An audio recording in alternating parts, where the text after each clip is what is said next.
Hello, this week we're going to talk about some exam technique for the Kaiser's Germany and Weimar Germany. The first type of question we're going to discuss this week is one that we haven't done in our assessment programme so far. It's a question 4. So this is a describe question. It is a really simple question where the examiner is just asking you to demonstrate some knowledge and some understanding of whatever it is you're being asked about. So all you're doing is describing 2 points. So that's it. That's all you're doing. You're going to write for 5 minutes. And you're showing off some relevant knowledge. Give specific examples, back it up, and link to the question. Much easier if I show you with an example. Now, the examples that I'm giving you this week are not the questions that are coming up, but they are all based around the knowledge that you are revising, because that way we're consolidating that knowledge as well. So a typical question 4 will be describe 2 political rebellions in Germany from 1920 to 1923. So luckily we know 2 political rebellions in Germany during that time period.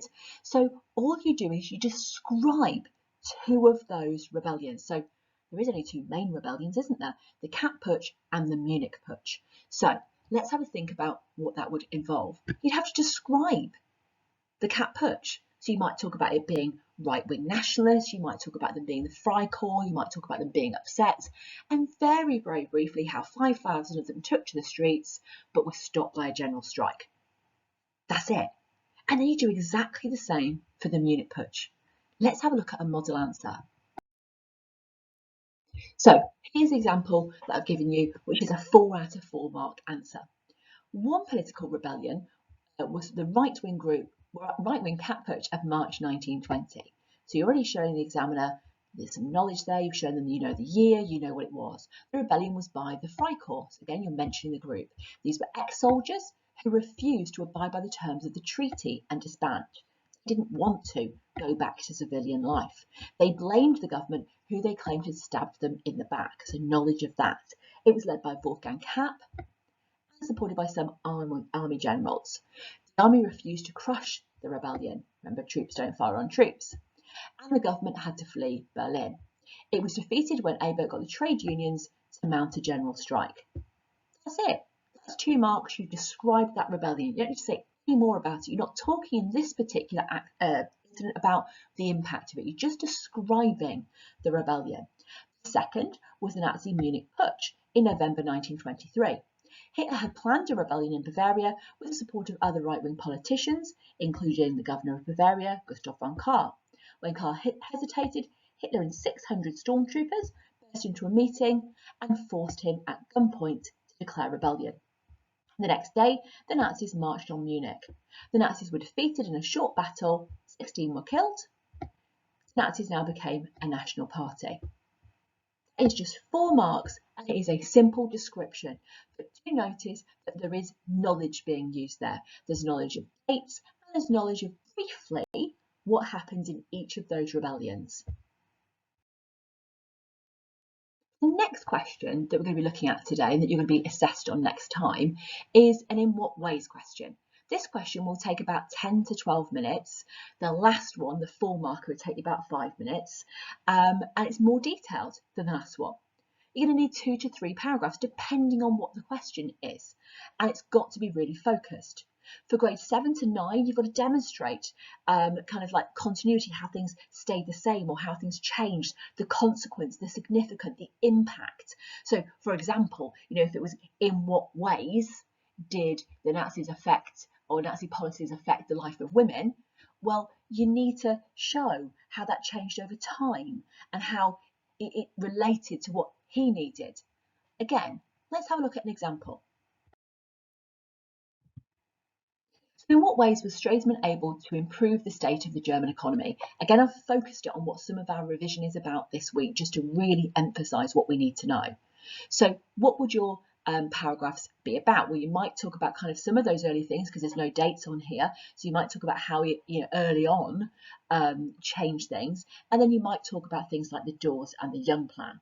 So in what ways was Stresemann able to improve the state of the German economy? You're going to think about some of those really quick things he did in the beginning, and then you're going to think about some of the more long-term things which are more into what we're going to need to know this week. So Remember, more detail this time. So this is just one of the paragraphs. So the first way in which Stresemann improved the economy was by tackling hyperinflation. So tackling hyperinflation. He did this by sacking public employees and cutting the salaries of others. He also reorganised the railways and post office, so they became profitable. Most importantly, he called in the old worthless marks and introduced a new currency, the Rentenmark. This was vital in creating economic stability and gave people faith in money again. His final action was to call off the general strike in the Ruhr. This made him unpopular, but it got production going again. All this led to the gradual recovery of the economy. Most importantly, it led to the people being able to have faith in both the government and in the German economy. So what we've got here is we've got lots and lots of knowledge, but it's also very, very clearly linked to what the question's asking. In what ways was Stresemann able to improve? Because we talk about, well, he improved it by doing this, he improved it by doing that, and we make it clear overall how this helped Germany. Let's have a look at what a second paragraph would look like. So in the second paragraph, we're going to be talking about other ways in which Stresemann helped improve the state of the German economy. The second way that Stresemann was able to improve the state of the German economy was that he organised the Dawes and the Young plans. These plans allowed investment into Germany and a revitalisation of the economy. The Dawes plan of 1924 reduced the annual reparations payments, so Germany found it easier to pay, and arranged an 800 million loan mark from America. This was used to build new factories and invest in infrastructure. This created both jobs and optimism for the future. The Young Plan of 1929 reduced the total amount of reparations to 1.8 billion and moved the deadline to 1988. This gave the German economy a real boost. The tackling of hyperinflation and the Dawes and Young plans put Germany firmly on the road to economic recovery. As an added extra, you might not have time to bring it all together, and actually you don't really need to. You can do it if you have time though. Again, notice that what I've done here is I've given lots of specific knowledge. In this particular question, it is about giving specific knowledge. Give dates, give facts, give figures if you can possibly, but also make it clear how things were recovering. The rest of the exam is on the interpretations. Obviously, these are going to come at the beginning, but I've talked about these at the end of this session because you'll be more familiar with these question types. And hopefully we've understood that the first question type is so simple. All you do in a how do they differ question, the first content question, is you're comparing what they say, the content of the interpretation. So what does interpretation A say? Pick out one or two things. They say this and this about the topic, about, for example, young people in Nazi Germany, as we were looking at before. What main points does the other interpretation make? He says blah, blah, and blah. How do they differ?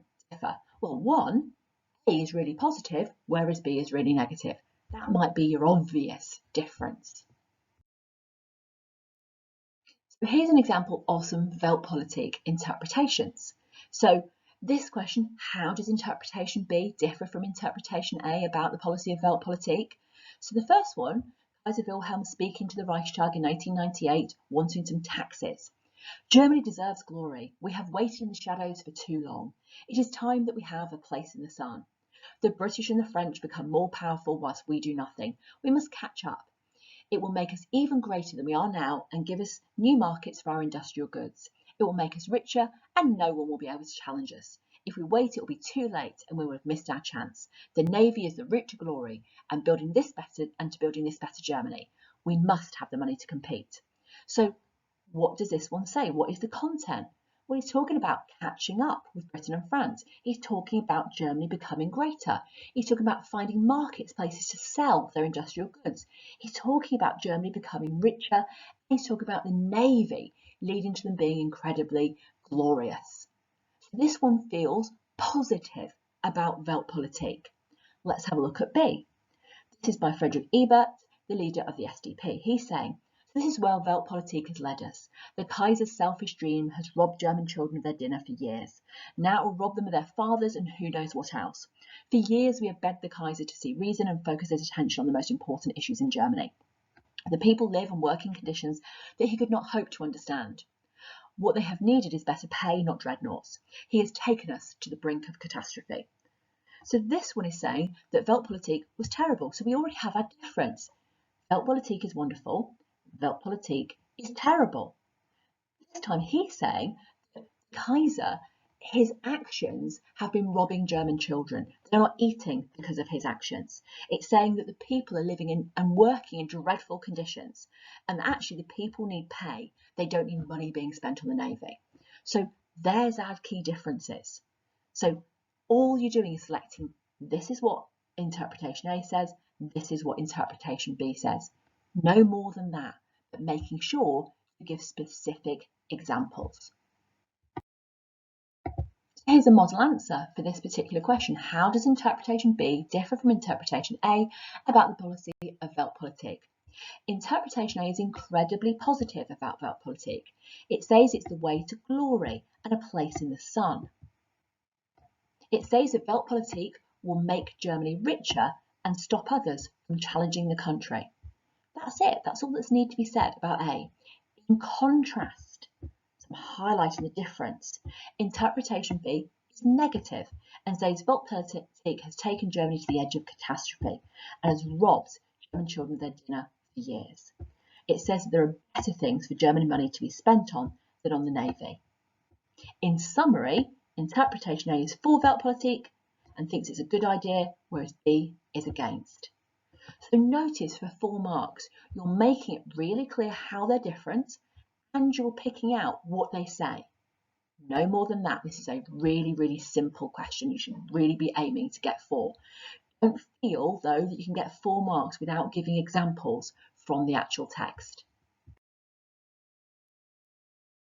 Again, question 2, dead simple. This one is about provenance, the background of the interpretations. And we're looking at why they differ.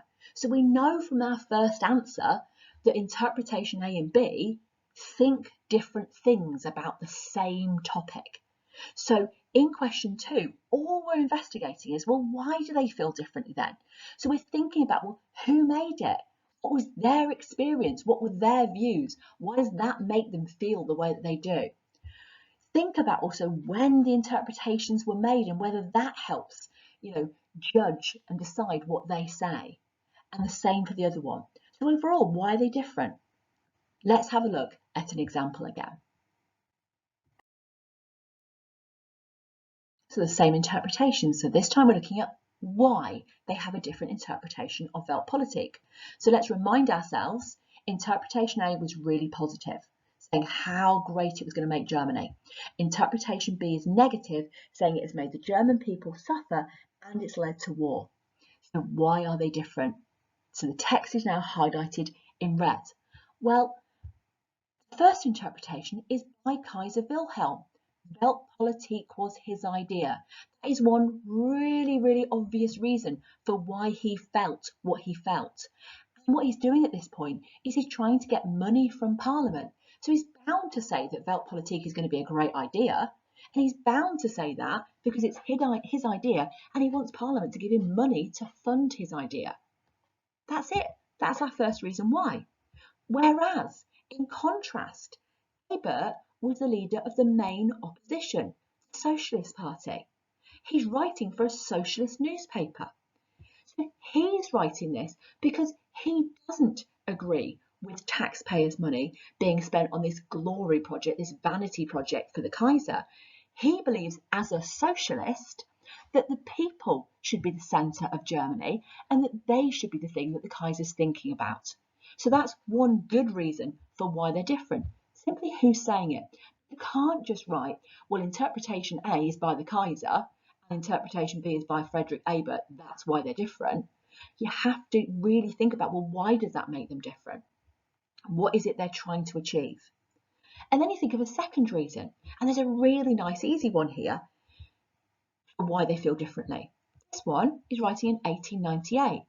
This is before Weltpolitik had had any impact. It's the very beginning of the policy. It's before anybody knew that Weltpolitik ultimately led to and caused World War I. Whereas this one is in 1914 and it says it was written just after the outbreak of World War I. So by the time this interpretation was written, the people of Germany and people in general knew that Weltpolitik had probably been a big mistake.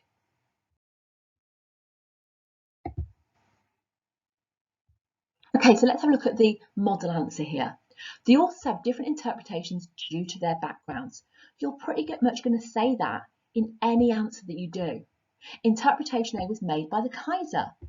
Weltpolitik was his idea, and he's trying to sell this idea to the German parliament. Therefore, he's trying to show how great it could be for Germany. He wants tax money to be spent on the navy, and he's having to convince the politicians it's a good idea. Whereas, notice I'm showing the contrast, I'm showing why the difference. Whereas interpretation B was produced by the leader of the SDP, Ebert. He did not like the Kaiser and wanted a fairer system of government. And that's one reason he criticised the policy. He hated Weltpolitik and felt it harmed the German people. He wrote this to show the people what the policy had cost the country. Lovely. First reason for difference. Because of who they were. And obviously I've given a little bit of detail, but not loads there.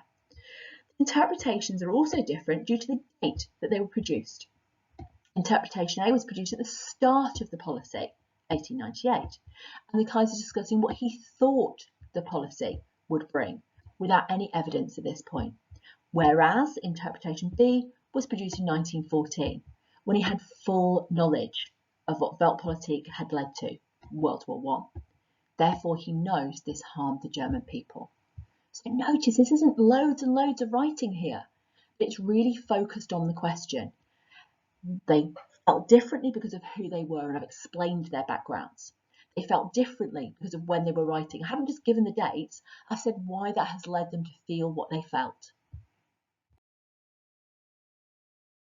Final question then is, which is the most convincing? Now, this is a question that I still feel quite a few people need to focus on and are not exactly there yet with the technique, and certainly not there yet with the level of knowledge that you are using. So this question, which interpretation do you find more convincing about? And of course, it's going to be about Weltpolitik today. So you're talking about how it fits in with your knowledge. You give specific knowledge. You do it twice. So you'd write something such as, interpretation A is convincing because the Kaiser says. You use a short quotation, a very short quote from the text, and you say, I know this because, and so you are giving knowledge that is not already written in the interpretation. You do that twice, you pick up two quotes from interpretation A and you generate knowledge from them. Really think about what quotes you're choosing, because if you choose something that you don't have any knowledge of, well, you're not going to be able to write very much. And then you exactly repeat that for paragraph 2. I am also convinced by interpretation B, because it says, use a short quote and then generate knowledge. And then the third paragraph is a very, very short little conclusion. Let's have a look at what it looks like in practice. Okay, so this time round, when we're thinking about the interpretations, we're not going to repeat what we said in questions 1 and 2. That is not what this question is asking you to do.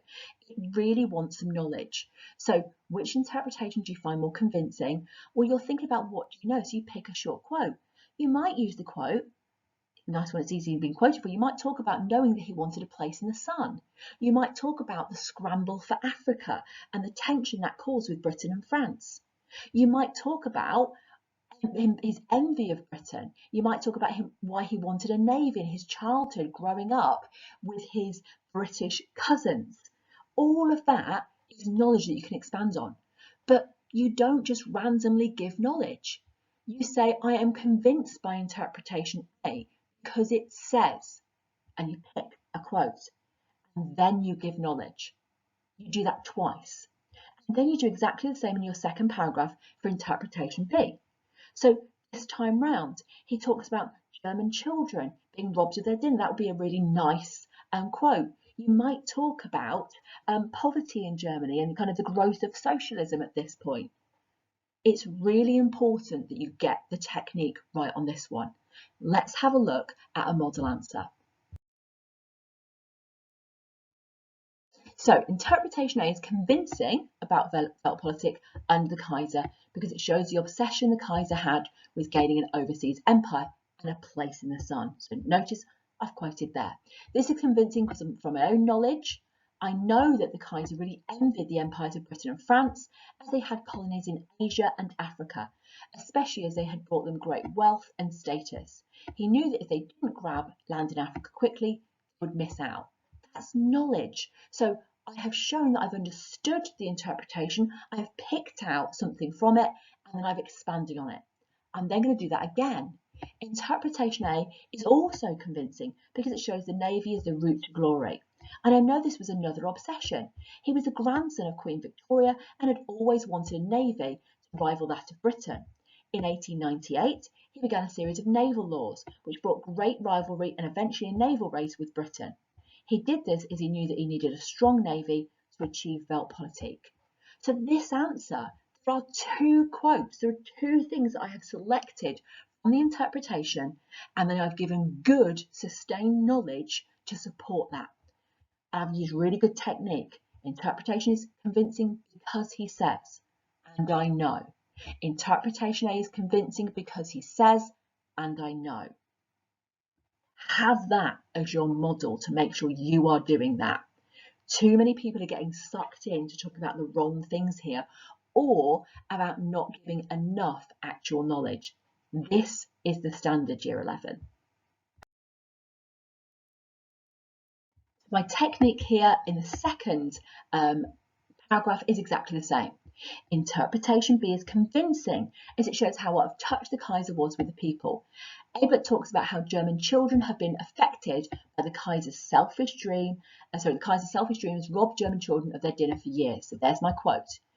The implication here is that Kaiser has spent tax money on the navy rather than the people. I know this is accurate as taxes were increased to pay for the naval race. This meant that Germans suffered especially because of the impact of industrialisation. Many people lived in squalor with no running water and little sanitation. Interpretation B is also convincing as it explains the impact of Weltpolitik and how this led to catastrophe. This is convincing because from my own knowledge, I know this was a cause of World War I. In order to achieve Weltpolitik, the Kaiser spent money on building battleships and from 1906 dreadnoughts.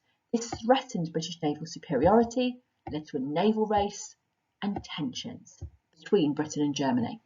So again, I've used that same technique. I have picked out something that is written in the text and I've then given knowledge to support it. And then I do that again. Finally, I write a really short conclusion. And this is always going to be the case. Both interpretations are convincing. They both say things that are true. They show why the Kaiser believed it would be a good policy and why in the end it was disaster. Overall, I think that interpretation B is more convincing as it demonstrates the impact of Weltpolitik domestically on the German people and internationally. So this particular question is all about getting the technique right. And I want you to know how simple this technique is. What does the interpretation say? Short quote. I am convinced by it because it says. I know, giving some specific knowledge. I'm also convinced by it because it says, and I know, again with some specific knowledge. This is the level that you're required to do to get a really strong mark. So have a look at all of these question techniques and make sure you are solid on them by the time you sit the assessment.